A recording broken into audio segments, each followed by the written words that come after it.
Je tiens tous à vous remercier pour votre présence alors que nous célébrons le 20e anniversaire de la loi sur la protection des victimes de trafic d'êtres humains. C'est si important.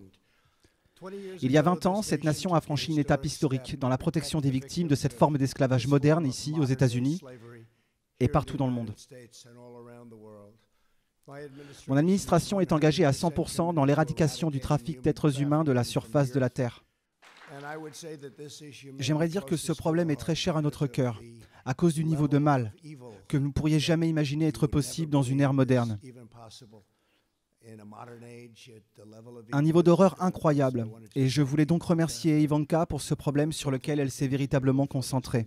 Merci. Nous sommes également honorés d'avoir avec nous plusieurs survivants extraordinaires, victimes du trafic d'êtres humains. Et je tiens à tous vous remercier d'être venus.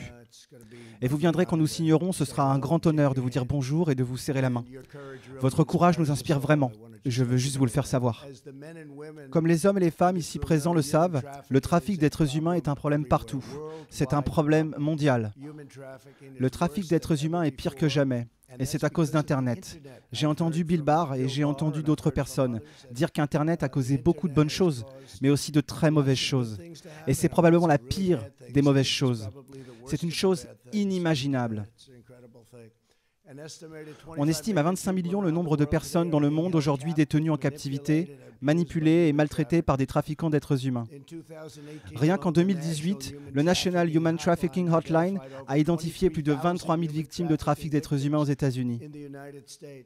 65% de ces victimes étaient des femmes. Plus d'un cinquième étaient des enfants.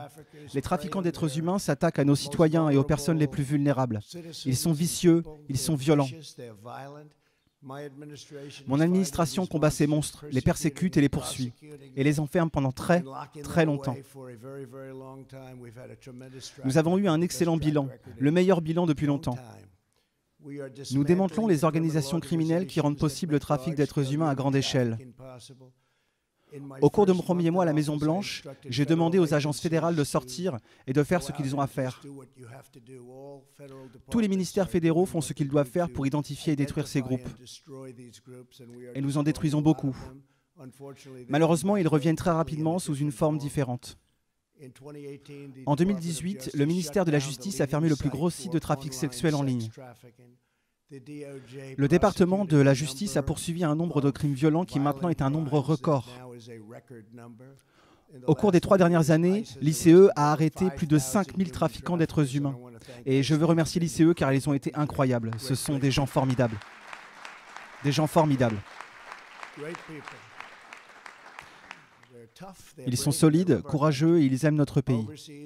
À l'étranger, nous avons également vu des progrès historiques, en travaillant avec nous et en partageant nos renseignements avec eux. Lorsque j'ai pris mes fonctions, l'État islamique contrôlait plus de 30 000 km² de territoire et a perpétré certaines formes des plus odieuses de traite des êtres humains dans le monde. Comme vous le savez, nous avons totalement vaincu 100% du califat de l'État islamique en Syrie et en Irak. Nous avons des milliers et des milliers de prisonniers, des prisonniers d'ISIS. C'est vraiment quelque chose d'incroyable et nous l'avons fait assez rapidement. Car lorsque nous sommes entrés en tant qu'administration, ils étaient partout. Et nous avons eu 100% du califat.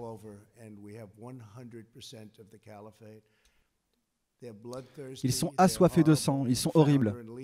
Le fondateur et leader al-Baghdadi, qui tentait de reconstruire l'État islamique, est maintenant décédé. Nous l'avons eu et c'était important.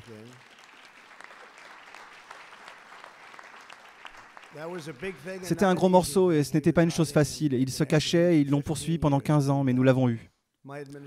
Mon administration exerce une pression sans précédent sur les trafiquants au pays et à l'étranger. Et nous libérons des victimes innocentes à chaque tournant. J'étais fier d'être le premier commandant en chef à assister à une réunion du groupe de travail interagences du président créé par la loi de 2000 sur la protection des victimes de trafic. En novembre, j'ai également été le premier président à signer un décret pour créer une force d'intervention pour les Indiens d'Amérique et les autochtones d'Alaska disparus et assassinés. Je viens de le signer. Et cela avec un accent tout particulier sur les femmes et les filles. C'est une chose incroyable qui s'est produite et nous venons de le signer. J'ai signé 9 lois visant spécifiquement à lutter contre le trafic d'êtres humains aux États-Unis et tout autour du globe. Et en 2018, j'ai signé une loi renforçant la campagne bleue du département de la sécurité intérieure, qui a unifié la lutte du département contre cette crise et qui chaque jour augmente la sensibilisation du public. Nous avons signé, et de loin, plus de lois sur le trafic d'êtres humains auxquelles aucune autre administration n'eût été capable de penser. Merci.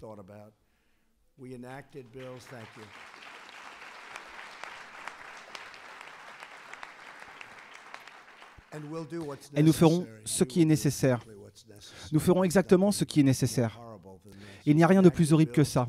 Nous avons adopté des projets de loi pour lutter contre le trafic sexuel, accroître le soutien aux survivants et relever les normes selon lesquelles nous jugeons si d'autres pays remplissent leur devoir de lutte contre le trafic d'êtres humains.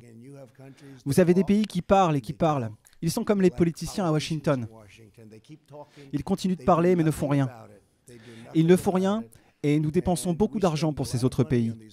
Et s'ils ne font pas leur travail, nous ne l'envoyons pas et le leur faisons savoir. Ils ne font pas. Et dans certains cas, probablement, ne veulent pas faire leur travail. Et c'est une très mauvaise chose. Nous avons autorisé 430 millions de dollars pour lutter contre le trafic sexuel et le trafic de main-d'œuvre. Et avec l'aide du département d'État, j'ai tenu les gouvernements étrangers responsables de ne pas avoir abordé la traite des êtres humains en imposant des restrictions à l'aide étrangère. De très puissantes restrictions.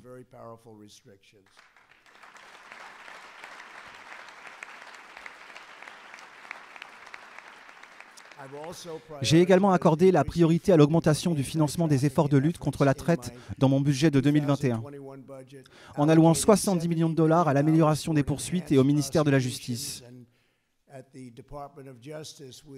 Nous dépensons 123 millions de dollars pour soutenir les efforts des États et des collectivités locales.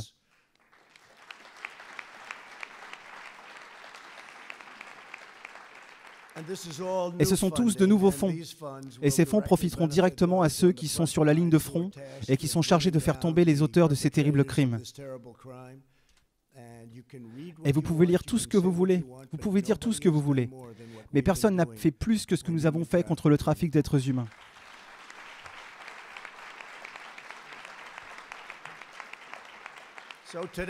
Donc aujourd'hui, le dernier jour du mois, jour national de la prévention de l'esclavage et de la traite des êtres humains, je vais prendre une autre mesure très décisive. Dans quelques instants, je signerai un décret portant sur la traite des êtres humains et l'exploitation des enfants dans tout le pays.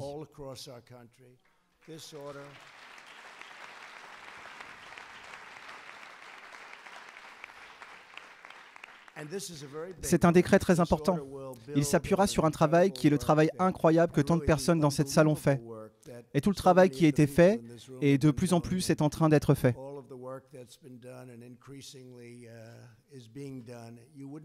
Vous n'imaginez pas le niveau d'enthousiasme des personnes travaillant sur ce problème.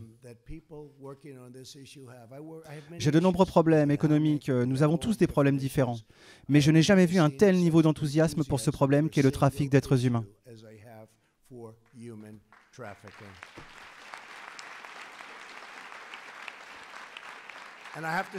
Et je dois dire que cela commence avec Bill Barr et Chris Wray, le FBI. Cela commence avec toutes les personnes chargées de l'application des lois. C'est tellement important. Et c'est quelque chose que les gens apprécient vraiment. Alors ils collectent et coordonnent. Ils partagent des informations vitales sur l'application des lois et le renseignement avec d'autres endroits dans le monde entier. Et très important, nous avons eu un impact énorme. Le problème est que c'est tellement massif, c'est tellement de monde et tellement de pays. Nous avons eu un impact énorme. Il sera affiché en ligne avec une liste complète des ressources gouvernementales.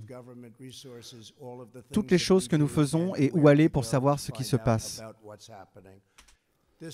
Cette ordonnance élargit les programmes d'éducation à la prévention, promeut les possibilités de logement pour les survivants et donne la priorité à la suppression du matériel d'abus sexuels et de pédopornographie sur Internet.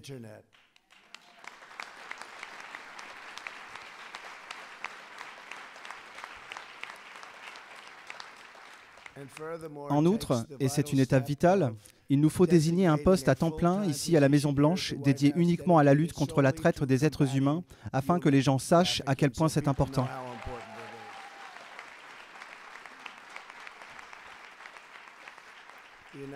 Le gouvernement des États-Unis continue de travailler avec le Royaume-Uni, l'Australie, le Canada et la Nouvelle-Zélande en consultation avec l'industrie sur un principe volontaire établi. Nous avons un ensemble de principes volontaires pour lutter contre l'exploitation et les abus sexuels des enfants en ligne.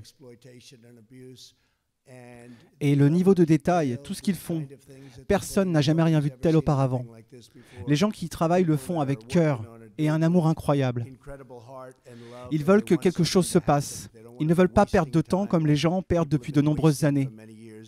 Même les gens dans cette position, ils ont perdu du temps et pas beaucoup d'argent, je dois vous le dire. Ils n'ont pas dépensé, comme vous le savez, ils n'ont pas dépensé beaucoup d'argent. Nous déployons à présent beaucoup de moyens. Nous avons hâte de lancer ces principes dans les mois à venir. Nous ne nous reposerons pas avant d'avoir arrêté le dernier trafiquant d'êtres humains et libéré le dernier survivant.